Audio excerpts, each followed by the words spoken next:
Explore It is a series of modules created by educators at Boston Children's Museum. The activities and themes within Explore It are directly integrated into the Enrichment Pod experience.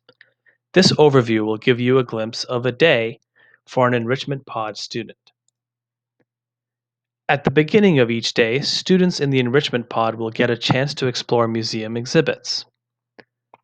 The exhibits include Construction Zone, Explorosaurus, Balls and Tracks, Bubbles, Kid Power, and many more.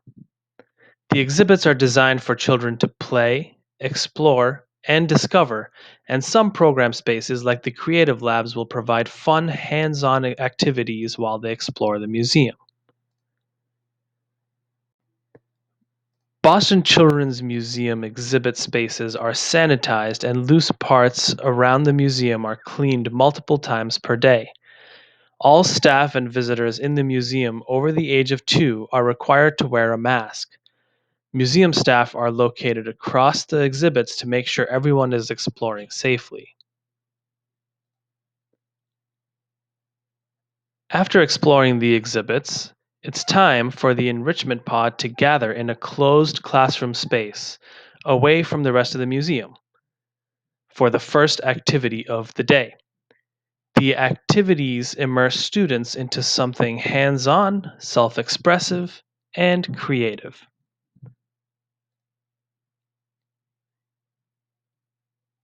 Each activity is led by one of Boston Children's Museum's experienced educators. Explore It modules progress through a series of themes. Each theme will offer a new perspective, topic, and set of ideas for the students to explore.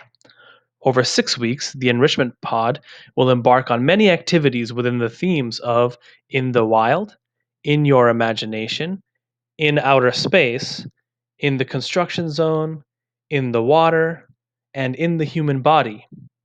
So, for example, if the theme is In the Wild, the first activity might be to invent a creature and build it from craft materials. After the first activity, the students in the enrichment pod will get a chance to take a movement break. The movement break is led by museum staff, and students will dance, stretch, and move around. This gives the students a change of pace and a break from the activities.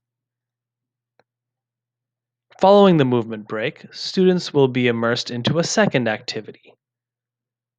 The second activity will always offer a different experience from the first activity. Some days there will be a synergy between both activities. For example, if students invented a creature in the first activity, the second activity may give them a chance to create and perform a skit that features that very creature.